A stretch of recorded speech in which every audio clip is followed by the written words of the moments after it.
Welcome to Ringside with Adam and Chris, and on today's episode we're going to go over Wrestlemania 34. We're going to give you a bit of a primer on it, eh Chris? Yes sir, we are going to go over everything that's on WrestleMania 35, anything that's on the card, and some things we hope are on the card. Sure. And we're going to start with one of the hopes, and that's going to be The Undertaker. The Undertaker. Yeah, I'm excited. I know you're excited because that's like your ringtone on your phone. Yeah, I'm a big Undertaker guy. Yeah, you are. I actually texted the phone earlier hoping to hear the dong, and because we need Taker. Need Taker. For 3 weeks, we've been more than that, longer than that. What are we going to do in 10 years when it's like impossible we're going to get the Taker? Yeah, because right now we're still in that he's going to be here. It's WrestleMania. It's Taker season. And then never, like, he's 70 now. We're still waiting for the Taker. Taker Cena Part 17. But what's happening, I'm kind of upset with what's going on this year because I'm getting my fixing for Taker. I need it. And he's just dodging us. We're going to get the American Badass. I'm certain of it. But let's get right to it. So Cena's called him out many Raws in a row. Called him out this past Raw. Still nothing. So me and Varden, we were glued to the SmackDown TV. Like, it's gotta happen on SmackDown. The last thing before we get there, nothing. So now I'm 100% sure we got Kid Rock singing the song. Undertaker comes out. And all bets are off from there. Not sure where we go. If we have a match or a face-off or whatever, we just need Taker. Need Taker. Any way we can get him. Yep, I'm pretty okay with that as well. So we're gonna go into some kickoff stuff now. Some of the stuff that no one cares too much about. I'm not even gonna watch it. And I'm a big wrestling guy, and I'm a big battle royal guy, and I'm probably still gonna forego. We're gonna talk about your favorite battle royal first, and that's the women's battle royal. Women's battle royal, formerly.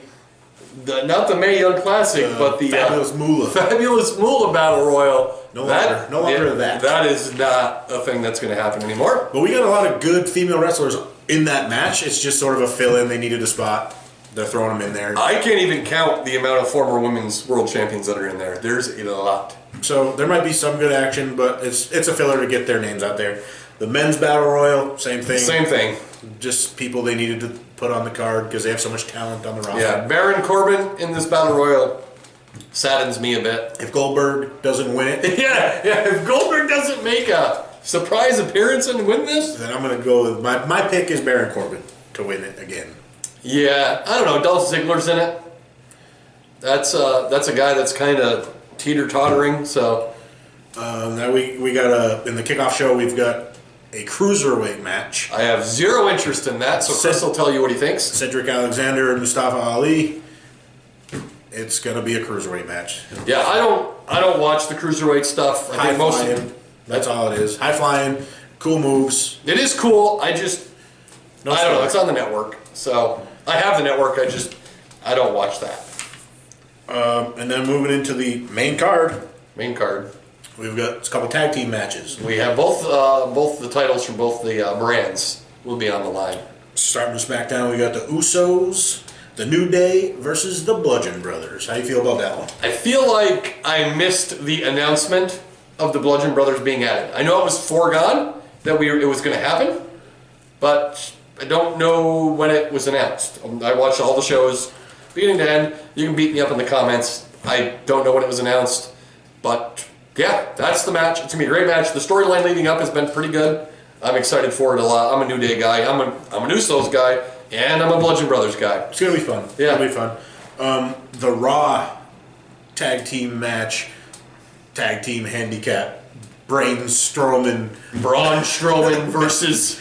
It's gonna be fun because it's a entertaining gimmick. One guy's probably going to win the tag team match. Is Braun Strowman now just becoming like the catch-all? Like, he's now funny, just doing everything. Yeah, he's great. I love the guy. Yeah, he's gotten much better on the mic. Obviously, he's huge. He was playing that giant bass a few weeks ago. Yeah, that was great stuff. He can wrestle to some extent too, which is cool. Athletic. I like it. I hope it's going to be fun seeing how they go with him as the tag team champion. He's going to have a partner. I want it to himself. He's gonna take the glasses on and off. I think that's cool, and that was funny. But I think since they've really mandated him having a partner, you think pre-match someone's gonna? What about Elias? I was thinking Elias. I wouldn't mind seeing Chris Jericho. or just somebody completely out of left field. Maybe the Big Show. I'm sure there's people out there that we're not thinking of, and maybe it's just something as an NXT call up. Maybe that, or maybe it's Bray Wyatt or Husky Harris. Could be Husky Harris. Somebody or nobody. It could still be nobody. I don't think it's going to be a match with nobody. I definitely think we're going to get. This is where our shock value is going to be. Is that match between that and then the Undertaker. The return, like the Hardys' return last year. Sure, that makes sense. His partner is probably going to be that. Moving on, we've got the IC match, the Intercontinental Championship, the Triple Threat match. I think has the possibility of being match of the night. We got 3 very talented in-ring. Certainly. Finn Balor and Seth Rollins had an awesome, close to 30 minutes if it was not 30 minutes on SmackDown this week. SmackDown literally had 4 matches, so we're not even going to recap the show for the most part. We'll cover Daniel Bryan coming back in a minute. But yeah, that match was really good. The Miz is very underrated in-ring performer, I think. Yeah. But yeah, it's got the top 3 best wrestlers in the world right now: AJ Styles, Finn Balor, and Seth Rollins, and we got 2 of the 3 in one match, and that's awesome to me. Yep. We got 2 women's championship matches. My favorites of the night. We've got Little Miss Bliss versus Big Old Nia Jax. That's my lady. And that's my lady. Don't you forget it. Nia Jax is going to win this. Not handily. It's going to be a match. Mickey James is going to be at ringside, so we're going to have some of that. But I think Nia Jax overcomes the odds. She's going to win. It's going to be a good match, but she's going to win definitively. I think so. Yeah, I think so. The push is there for her, and she's good. She's really good. She's female Braun Strowman. Yeah, but I think she has more athleticism than say Braun Strowman, which I know is hard to say, but I think I'm impressed. If she works with her on her mic work, she'd be really good. Yep, and that's what Braun's done. So hopefully they can bring her along, just like that. All right, so that's one of the women's championship matches. And the other one is Charlotte Flair versus Asuka, which again I think is going. That might be the match of the night. I think it's going. We've got 2 of the top female wrestlers in the world. You got one of them. You got Charlotte Flair, and Asuka is really good. Yeah, you might not like her. She can't speak English, but she can wrestle. Surely can. Surely can. I'm not a fan at all. Enough said there. What do you think happens? Do you think the streak continues, or do you think he gets broken? No, I think Charlotte Flair wins this one. It's going to be a great back and forth. It's two baby faces. It's going to be back and forth. It's going to be really good. It's going to be actually a really good match. I don't know. I just hope Asuka doesn't win. And I'm not a Charlotte Flair, but Asuka I like Asuka. I think if she has to talk because she's the champion, then her winning is probably not the best. That's also true. That's not a thing I had thought about. But if she could be the champion and just go out and perform every week, I'm fine with it. She is very, very good. I think she's a really good. I think she's a really good wrestler, but I don't know. The not being able to talk on the microphone. I mean, are they going to put her with Paul Heyman? That's 50% of the job. Yeah, in wrestling, you got to be able to talk at this generation of wrestling. One of my favorite things that you mentioned earlier, Mr. Daniel Bryan. He is back in the ring. Yep. He's teaming with Shane McMahon to take on Kevin Owens and Sami Zayn. There's a much better platform he could be returning on. Well, not platform. WrestleMania is where he should be returning. This match does not excite me at all.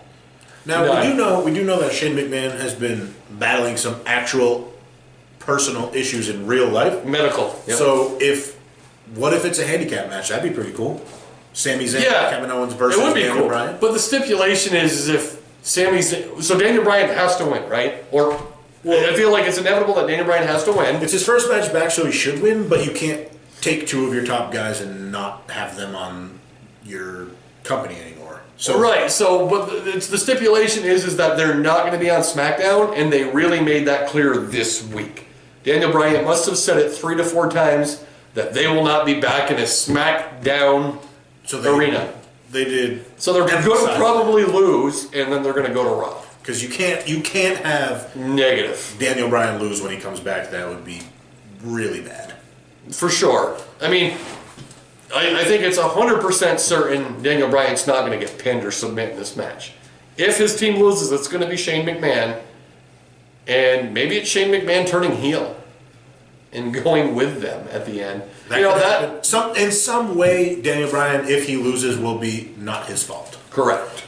And the other two guys definitely going to Raw. Maybe one of their contracts is up. Maybe just Kevin's going to Raw. Maybe Sammy's all done. We don't really know. But those two guys can't go away with Brock Lesnar potentially also going away. They can't leave SmackDown if Raw's not giving SmackDown something. Because SmackDown's already earning it's rough. For entertainment. They need Braun Strowman. They need something. And Sami Zayn and Kevin Owens are two of the most entertaining guys on the show. So you send them over to Raw and you don't get anything in return? They tried that. They brought New Day over to SmackDown. That didn't do anything. Dean Ambrose, he's due to come back. He's got to go back to SmackDown. SmackDown needs something. It is rough. Usos and New Day, I hate to say it, they're what I tune in for. AJ Styles, yeah, he's a great wrestler, but it doesn't excite me to turn it on to watch. He doesn't have a villain. No. To watch. Like, once Jinder Mahal lost the title, what happened? I was happy. That's what happened. Oh yeah, sure. I don't know. But then we're kind of like, So now where are we going? We are going to the mixed tag match. Ronda Rousey's debut as she teams up with Kurt Angle to take on Stephanie McMahon and Triple H. Pretty sure they win this by a landslide. Yeah, you can't have her lose. Yeah, Triple H is going to destroy Kurt Angle because we saw him try and wrestle a few pay-per-views back. With the Shield.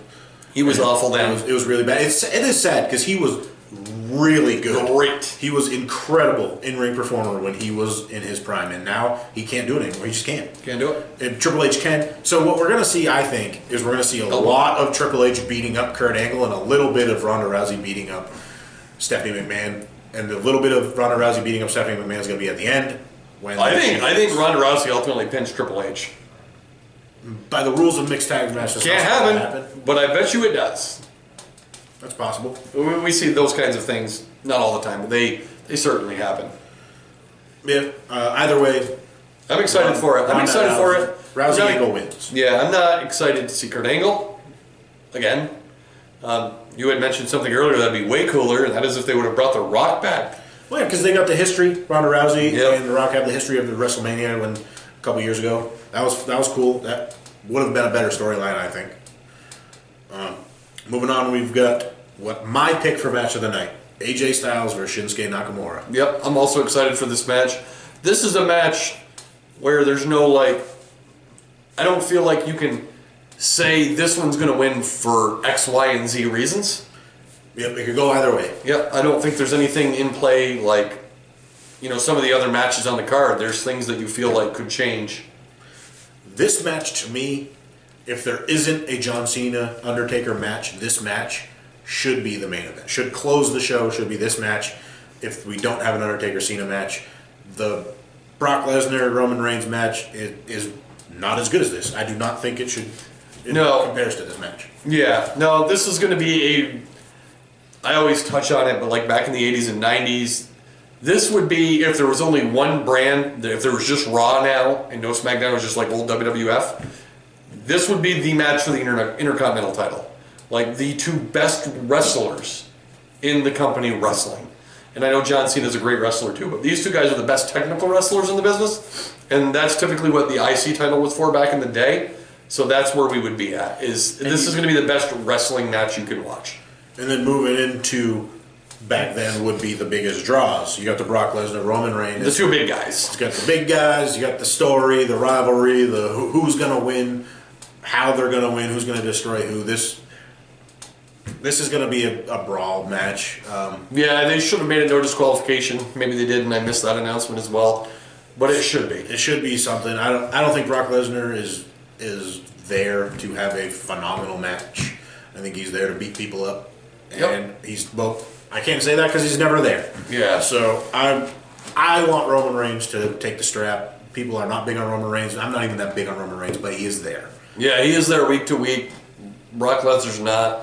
There's all this talk that Brock is going back to UFC, which is very likely, but I still think I'd like him to win at WrestleMania, or at least have that belief in my mind. Yeah, right now it's hard because everyone's thinking, well, Roman Reigns is going to win because they brought up the UFC thing multiple times. So it's possible. You can't close the show with a guaranteed win or loss. So it's possible that they could be setting it up and to shock everyone, a big shock factor. Yep. Maybe these guys have re-signed contracts. If you didn't know, Brock Lesnar and Paul Heyman are done at WrestleMania. That's when their contracts run out. They're current ones, but that doesn't mean that there's not deals in the works that just aren't public information. Even if it's just a 1 week thing, so he wins it at WrestleMania, but then maybe loses it at Raw the very next night. Maybe that's the thing that could happen. I think we've got a very good card, and if it closes with a Roman Reigns victory that everyone knew was coming, it'll close on a down note. You know, on a card that I think, in ring wise, is going to be incredible. Yeah, it's going to be. Hopefully, it's the Undertaker and Cena at the end. To close out, we're going to go over a couple of people who may or may not be there. Right now, are active roster people that may or may not be there, not people we think could come out of nowhere, like a Rey Mysterio or something like that. And right now, these people are not slated at all. We got Elias, who's been getting a lot of big pushes. Everyone loves him. What does WWE stand for? Walk with Elias. All right. I'm a big fan of Elias, even though I almost forgot that for a minute there. We got Samoa Joe's not on the card. Jeff Hardy, Bray Wyatt. I would love me a Samoa Joe push. Samoa Joe, Braun Strowman teaming up. That would be terrific. That'd be pretty cool. There would be no way they would not win those titles. So all in all, how do you feel about the cards there, Adam? It's average, I think. We got to see this in action. I think it's just an average card. I've seen all the WrestleManias. I've seen a lot of pay-per-views. I have the network. I've had it since its inception, and I've literally watched everything WWF, WCW, all the way back. I think it's an average card. I know a lot of people say there's a lot more talent here than there used to be in years ago, and I don't know that that's true, but I'm still excited. It's WrestleMania. We're going to get some cameos. We're going to get a lot of cool stuff. I'm not going to watch all 80 hours of it or whatever it's going to be. I'm going to watch the 7 to, I think, 11 o'clock. Yeah, I think this card has more in-ring potential than anything. A lot of WrestleManias usually revolve around some cool story or cool gimmick match or something. Sure. This is more just straightforward. What can I do in ring? And I think you got the talent to have a WrestleMania like that. So I'd say above. This is going to be above average WrestleMania. Yeah. All right. No disagreement. I think we're both close to the same. WrestleMania is a big thing to stack up to from years past, you know. So that'll do it for us. I hope you enjoyed the show. Be sure to beat us up in the comments if we did anything wrong. And until next time, we'll catch you on the flip side.